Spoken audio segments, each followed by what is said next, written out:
I'm here with artist Seth Apter, who is going to show us a faux encaustic technique. So Seth, for people who don't know, what is encaustic? Encaustic basically is using wax to cover a surface, but it's expensive, it's toxic, it can be smelly. This is going to be an easy alternative using embossing powder, so we should get started. Yeah. We're going to start by creating something to put our faux encaustic over, so I'm going to start with a collage. I just tore up a bunch of pieces of paper, and I'm going to use matte medium just to glue the paper down. I love collages like this because you don't really need to think about where you're going to place anything. You're just going to go, add the glue. I usually add it to the surface, to the back of the piece of paper, stick it right on. And go right over the top. I love it. I'm going to grab the next piece and just do it again. So how do you know sort of when to stop with your collage? Like, when are you actually done with it? Is it just when it looks like that?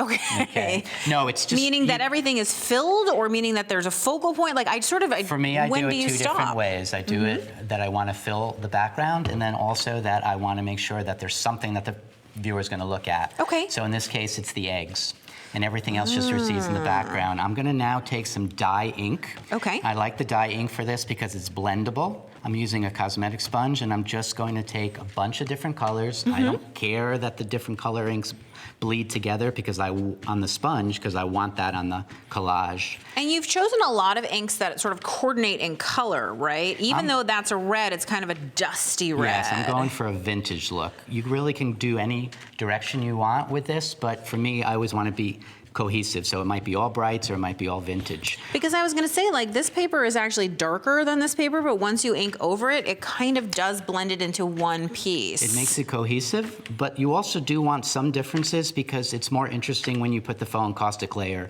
when you have variability underneath. Oh, really? Once I feel like, you'll see at the end, once I feel like I've had enough color added on, I'm going to take some markers or pencils, and I'm going to make some marks. Sometimes now, I do like you to just get a gut feeling? I know, sorry, you were just saying like that when you feel that you're done. Is that just like, I have a gut? It's intuitive. It's just intuitive. You have to intuitive. trust yourself. You do. And you know what? After you do a few, and if you end up with lots of ones that are unfinished in the end, you know you just need to be making more.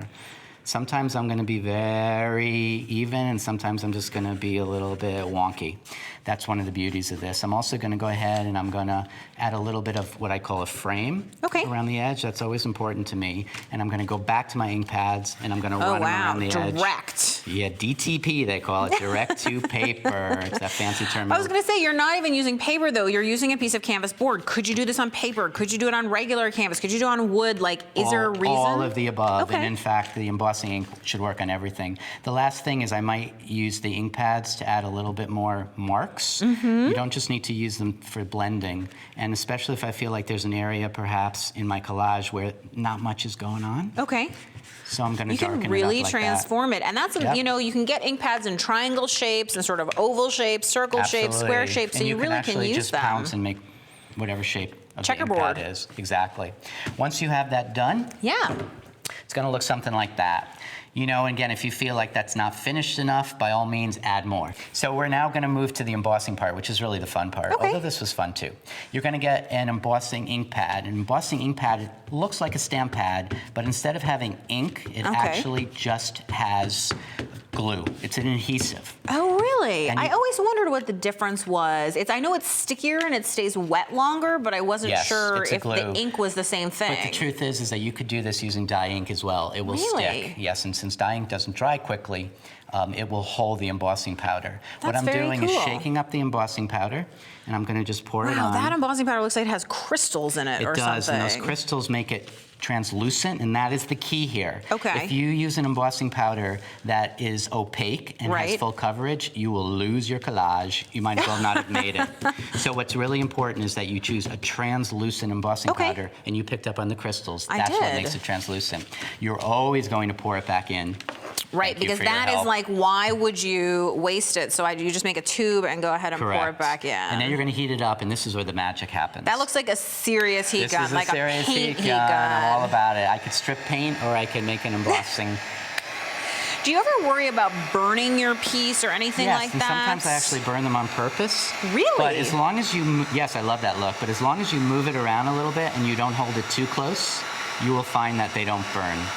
And what are we looking to happen here? Well, you're going to see it any second. It usually takes a while, but basically embossing powder works by melting. The heat melts it. You can see what's happening now. Ooh. And you can see this has a very rich kind of vintagey and also well, it makes all those colors beeswax so much deeper. And yes. you know, you and I were discussing beforehand, I don't like the smell that much of beeswax when I'm melting it, and you know, you don't have any of that here. Not at all. And it's so quick and it's so easy.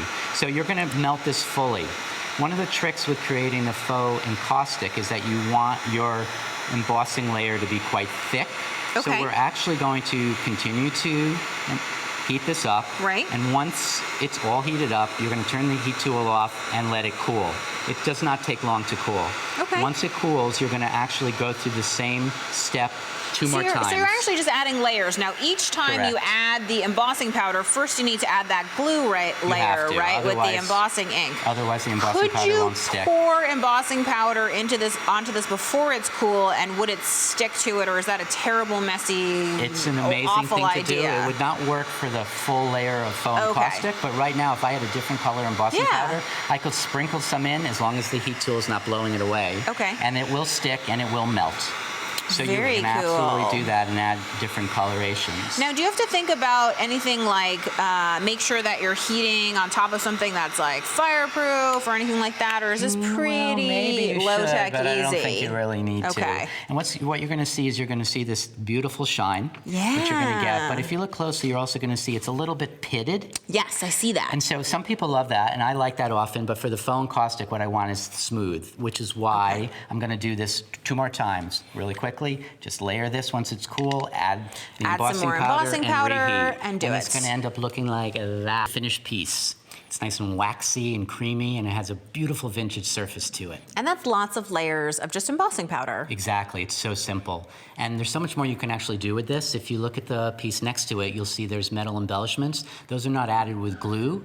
When the embossing powder is hot, if you just press the metal in, it actually will dry and stick. So Isn't that cool. amazing? And can you add more embossing powder on top of that? You absolutely can. And in fact, I did sprinkle some green color. That's awesome. It's kind of like the collaging we did at the beginning, where you had the glue under and over, but you're using the embossing powder and the embossing ink to do that. To do that as well. And if you look at the piece next to that, it doesn't have the shine. It's more of a true encaustic look. It's so simple to do. You just grab the same matte medium you used for the collage and put a layer over it. Takes away the shine, and it really gives it that sort of smoky look that beeswax has. Exactly. Yeah. And then the piece in front, I love my texture, so I added some texture with just some pieces of book cloth, and I just embedded it in because, again, it serves not only as a way to create the encaustic layer, but it serves as glue.